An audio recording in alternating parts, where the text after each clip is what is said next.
Hey everybody, welcome back to another video. I hope you guys are all having a wonderful day. Today I wanted to share with you 6 things that I wish I would have done when I started breeding crested geckos that I either didn't do or didn't do very well, and I'm hoping that you find these valuable if you're in the beginning stages of your journey, so please listen to this video, and I think you'll find at least one of these things very valuable to your journey. And just for some context as well, I've been breeding crested geckos or working with them for 7 or 8 years now. I got my first one when I was 16, and I'm going to be 24 this year. So it's been about 7 or 8 years of working with them, breeding them, selling them. And so this is coming from someone who has a little bit of experience in the game. And these are 6 things that I wish I would have done when I first started. And who knows if I had done these where I would be at now. And so the first thing that I wish I would have done that I didn't do was a lot more research. At this time, I already had some animal knowledge, a lot of knowledge about fish, and some general reptile knowledge. I had some snakes. At this time, I had leopard geckos when I first started, but I didn't have a ton of crested gecko knowledge, and I specifically wanted to breed them. If you want to just have a pet, you probably don't need to do as much. There's not as much involved there. But if you're planning to breed, whether just for a hobby or maybe you want to make it your small business or your side hustle or whatever, you need to do a lot more research than you probably think. And because this is going to help you with some future steps in the video, you're going to definitely want to do as much as you can. Once you think you've done enough, do some more. Learn about the morphs, what makes them nice, what makes them valuable if you're planning to sell them. All that kinds of stuff. Obviously the care, and you'll learn as you go more than you will probably from researching, but you can never do enough research beforehand. Before you even get your first gecko, do as much research as you possibly can. My videos are a great resource. There's tons of other videos on the internet and articles and things that you can find. And so learn just as much as you can before you start, and you'll be so thankful that you did. The second thing that I regret not doing when I got into breeding crested geckos is having a plan, or at least somewhat of a plan. I literally had no plan going into it. I was like, these geckos are cool. I want to work with them. I want to breed them. I'm going right in. And maybe to some degree, that's a good, mindset to have because you learn so much more from just doing. But I feel like if I had had somewhat of a plan in place of what I wanted to work with, what I wanted to do I want to breed them, just for fun? Am I trying to make a hobby or a side hustle out of it? Do I want it to be my small business? Am I planning to do it full time in the future? Depending on where you're at in that stage, you might want to plan differently. If you're planning to make it a full-time business, you're going to want to plan a lot more than if you're just doing it for fun.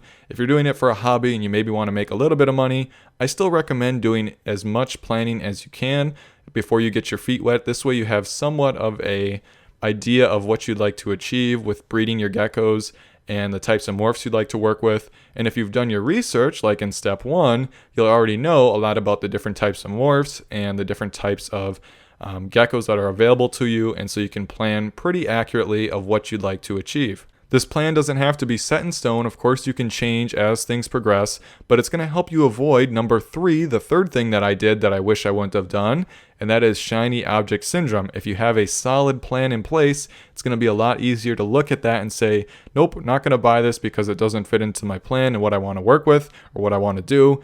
And so one of the things with crested geckos is shiny object syndrome. Basically, you see this beautiful gecko and you're like, ooh, I'm going to get this. Ooh, I'm going to get that. Ooh, I'm going to get this. And you just keep going on and on and on and on this cycle. And when you're first starting out, this is very hard because there's so many beautiful geckos. You want to work with them all. You want to keep them all. You want to breed them all. And realistically, you probably can't do that. There's only so much time, so much money, and so much space to keep all these geckos. And so you'll get a lot farther if you have a good plan of a good type of gecko you're going to work with. Maybe you're going to just start out with lily whites and extreme harlequins, right? You're not even going to consider Dalmatians. And so when I was first starting out, I had a little bit of everything. And so it led me to not having a good group of geckos that I was able to breed. And it kind of was just all hodgepodge in the beginning. I've gotten better at this as I've gotten older. Maybe it was just a young thing too when I was 16, 17, 18, 19, right? Even now, I still struggle with it sometimes, but not as much as I did back then. Maybe that's just an age thing, but I think if you have a solid plan, or at least somewhat of a plan, it's easier to avoid shiny object syndrome, or maybe pretty gecko syndrome is what we'll call it. PGS. Don't get PGS. Avoid PGS at all costs. The fourth thing that I did that I wish I wouldn't have done is bought in so many geckos. Especially if you're just starting out, don't buy a lot of geckos. If you have 5 non-related males and 5 non-related females, let's say, just as an example, so you have 10 geckos total that you're wanting to breed, you can create so many combinations with those 5 geckos on each side that you don't even need to buy geckos for a very, very long time. For example, let's say you had 5 red males, all non-related, and 5 red females non-related. You could breed probably for over, 10 years without ever having to buy any more geckos, just based on the combinations that you could create from all those different non-related pairs and the offspring and the parents, right? There's no need to buy a ton of geckos to start out unless you really want to. But even then, I'd recommend keeping it small so you can learn, keeping it small so it's manageable too and you don't get overwhelmed, because that's one way that a lot of people fail is they start out, they go really big, and then they are like, oh my gosh, this is so much work. Then they contract all the way down and go really small, or they get out of the hobby completely. Happens all the time. And so if you can start small, get a couple pairs, and breed at a slower rate, I think you'll have a lot more success in the end, rather than going big all at once and then contracting all the way down again once you realize how much work it is. And so there's literally so many options with just 10 geckos that I don't think you really need to go super big in the beginning. And just a secondary point on this as well, if you observe the biggest crested gecko breeders in the world, you'll notice they're almost never buying more crested geckos unless there's a new or exciting project going on that they want to get into, because they don't have to. Once they have that founding stock, they kind of have their baseline. They pretty much never need to buy new crested geckos unless there's some new gene or something new and exciting they want to work with. But that's how they keep their costs down, because new crested geckos are always expensive, and you don't need to keep buying them once you have your good initial founding geckos. The 5th thing that I wish I would have done differently is not been always trying to fill space up when it was empty. For example, let's say I had an empty rack and there was, 10 adult containers that were completely empty. Instead of just leaving those and being like, for future use, I'm going to leave these open so that I can get some good breeders in there. Eventually, once I breed them and produce them and have holdbacks, I'd always go and buy more geckos to fill up that space. And I think that this is okay for a time, but eventually you'll run out of space that you can do this, and then you're not going to have the proper space for your holdbacks and for your babies.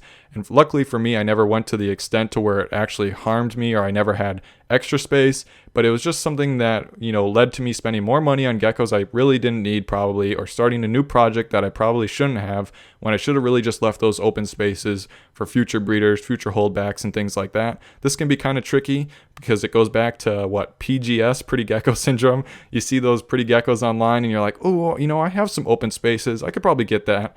And so you do that, and eventually you have no open spaces. The 6th and final thing that I wish I would have done is tested products that would have made my life easier, keeping, cleaning, and breeding crested geckos. Looking back on it now, I could have saved so much time just spending a little bit of extra time figuring out what products worked best to make it easy on myself to keep clean and breed them without having to waste extra time. A good example of this is until I think, maybe 2 or 3 years ago, I had all racks with lids and separate tubs on them. So I'd have to take the tub off the rack, take open the lid, clean it, put the lid back on, put it back on the rack. Such a hassle, right? And so the first thing that I did is got these lidless breeder racks that hold 45 baby crested geckos in them with no lids. Such a lifesaver and game changer. I wish I would have just done this from the beginning, maybe tested out some other ideas instead of just rolling with it and getting whatever was cheapest.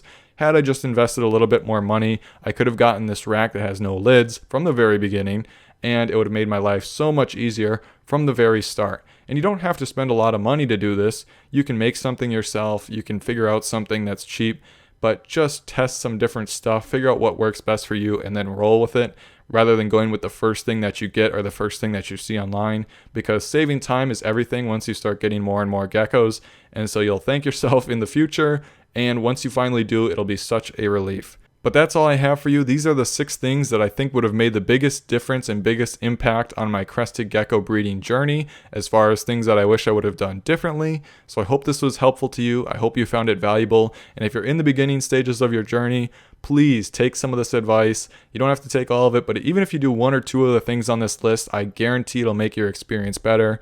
And so with that being said, thank you for watching this video, and I hope to see you in the next one.